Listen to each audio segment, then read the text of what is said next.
As the old saying goes, don't put all your eggs in one basket.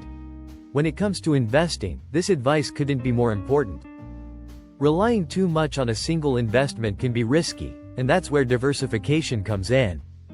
But what exactly is a diversified portfolio? How does it work? And why is it so crucial for your financial success? In this video, we'll break it all down step by step. By the end, you'll understand how to build a portfolio that can help you manage risk and achieve your long-term goals. Let's get started. At its core, a diversified portfolio is made up of two or more asset classes, each with a different level and type of risk. But what exactly is an asset class? An asset class is a group of similar types of investments. The four major asset classes are: 1. Equities. These represent ownership in a company, think stocks. When you buy a stock, you own a small piece of that company. Equities tend to have higher growth potential but come with higher risk. 2. Bonds. These are debt instruments. When you buy a bond, you're essentially loaning money to a company or government in exchange for regular interest payments. Bonds are generally less risky than stocks but offer lower returns. 3. Cash equivalents. This includes money market accounts, certificates of deposit, CDs, and other low-risk, liquid investments. These are great for preserving capital but typically offer minimal growth. 4. Real assets. These are physical assets like commodities, gold, oil, or real estate. Real assets can act as a hedge against inflation and add another layer of diversification to your portfolio. By spreading your investments across these different classes, you can reduce the impact of a poor-performing investment on your overall portfolio.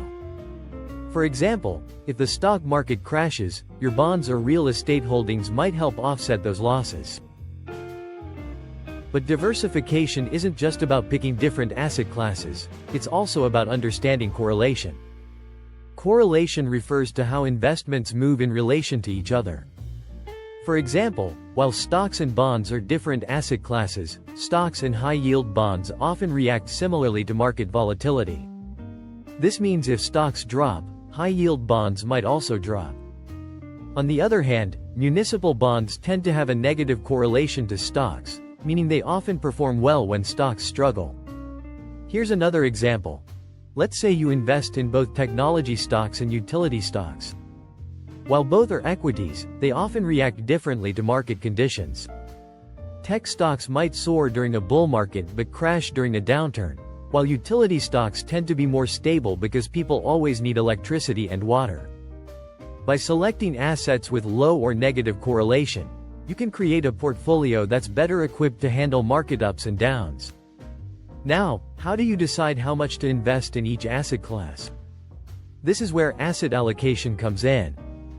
Asset allocation is the process of structuring your mix of assets based on your financial goals, time horizon, and risk tolerance.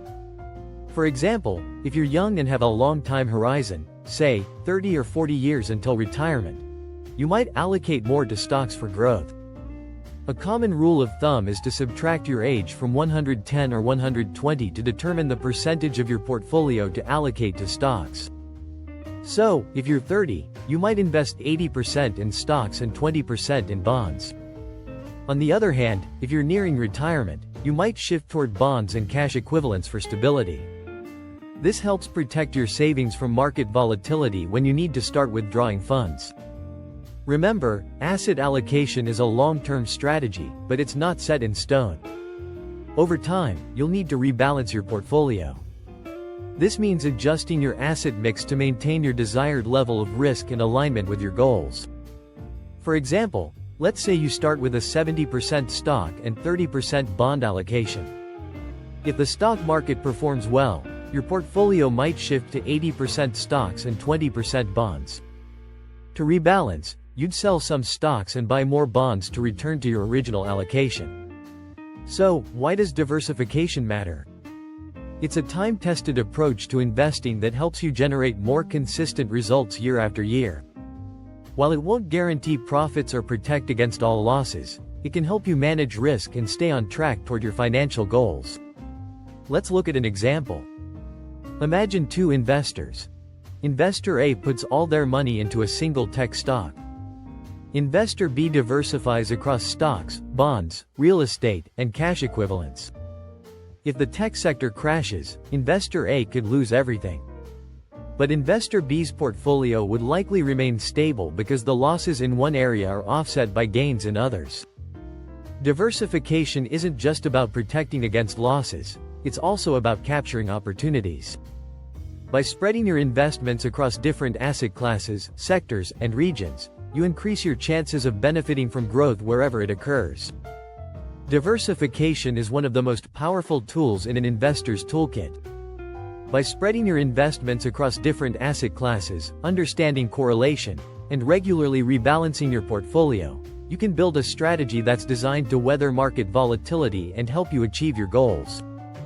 Take a moment to review your own portfolio. Is it appropriately diversified for your financial situation?